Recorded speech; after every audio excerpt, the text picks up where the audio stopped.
कहीं से कुछ पैसे आए तो काफी सुकून मिलता है, लेकिन अचानक बड़ी रकम आ जाए तो ये परेशानी का सबब भी बन जाती है। ऐसा ही कुछ हुआ तुकमीरपुर स्थित राजकीय कन्या उच्चतर विद्यालय नंबर 1 की शिक्षिका वंदना चौहान के साथ। मंगलवार को सुबह आंख खुली तो पता चला कि कहीं से 36 लाख रुपए खाते में आए हैं। वह घबरा गई और बैंक पहुंचकर इस संबंध में शिकायत दी। बैंक ने जांच की तो पता चला कि उत्तर प्रदेश सरकार की तरफ से राशि जारी की गई है। वास्तव में यह रकम उत्तर प्रदेश राजकीय निर्माण निगम लिमिटेड के लिए जारी की गई थी, लेकिन तकनीकी गलती से शिक्षिका के खाते में पहुँच गए। बैंक ने उक्त राशि को फ्रीज कर दिया है। इस संबंध में उत्तर प्रदेश सरकार और राशि जारी करने वाले बैंक को सूचना दे दी है।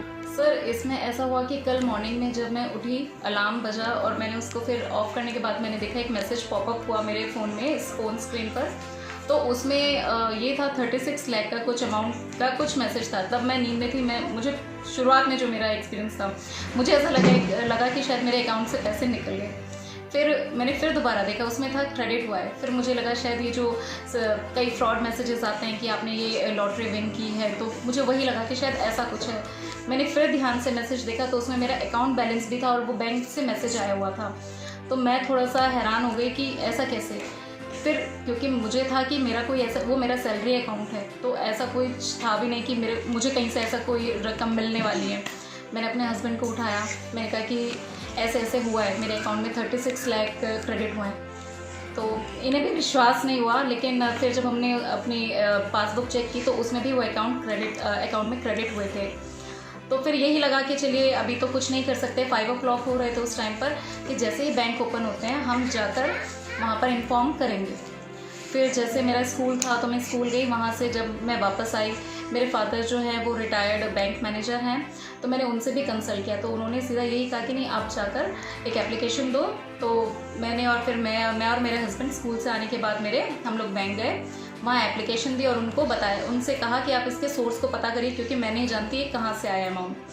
फिर उन्होंने पता किया तो पता चला कि ये यूपी गवर्नमेंट का जो अमाउंट था लखनऊ से ट्रांसफ़र हुआ था और कहीं और जाना था यूपी गवर्नमेंट के किसी डिपार्टमेंट में। जो बेनिफिशियरी नेम भी कुछ और था, लेकिन अकाउंट नंबर मेरा था, बाय डिफ़ॉल्ट वो मेरे पास आ गया। तो ठीक है, फिर उन्हें हमने कहा कि ठीक है आप इसमें देखिए क्या करेंगे। उन्होंने मेल डाला और फिर बाद में उस अमाउंट को सीज़ कर दिया, जो कि अभी थोड़ी देर पहले मेरे अकाउंट से डेबिट हो चुका है। मामला ये था, परसों हम मॉर्निंग में इसने मुझको बताया कि मेरे अकाउंट में कुछ बैलेंस आया है।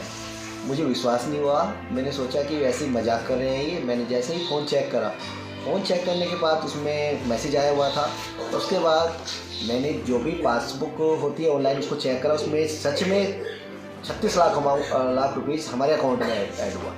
तो उसके देख के बड़ा वो लगा कि ऐसा लगा कि कहीं हो सकता है किसी की मेहनत की कमाई, किसी व्यक्ति की मेहनत की कमाई कभी हमारे अकाउंट में ट्रांसफ़र ना हो गई हो। इसको मैंने अपनी वाइफ को समझाया कि जैसे ही बैंक खुलता है हम दोनों बैंक में जाके इसका सोर्स का पता करते हैं और जिस भी आदमी का ये अमाउंट होगा उसको लौटा देते हैं। उसके दिल पे क्या बीत रही होगी। इसके पश्चात ये स्कूल चली गई। इसके मॉर्निंग शिफ्ट का स्कूल है। जैसे ये स्कूल से आई, मैं अपनी वाइफ को लेके IDBI बैंक गया। वहाँ पे मैनेजर साहब से बात करी। उन्होंने अकाउंट जो NEFT की डिटेल निकाली, उससे पता चला कि ये अमाउंट तो यूपी गवर्नमेंट का है। लखनऊ से ट्रांसफ़र होना था किसी यूपी गवर्नमेंट के अकाउंट में, लेकिन गलती से वो बैंक के डिजिट का हुआ, उसकी वजह से हमारे अकाउंट में आ गया। लेकिन नेम ऑफ बेनिफिशियरी उसमें किसी यूपी गवर्नमेंट के विभाग का नाम था। उसके बाद मैनेजर साहब से कह के वो अमाउंट हमने अपने अकाउंट में ही सीज करवा दिया क्योंकि उसको कोई निकाल नहीं सकता था। और आज थोड़ी देर पहले वो NEFT थी जो वो उसी डिपार्टमेंट को रिवर्स कर हो गई है। फिलहाल बैंक ने उनके खाते में पड़ी 36 लाख रुपए की रकम को फ्रीज कर दिया है और बाकी रकम इस्तेमाल करने के लिए उन्हें बता दिया है। इसरार अहमद के साथ प्रिंस सोलंकी, तेज निगाहें, दिल्ली।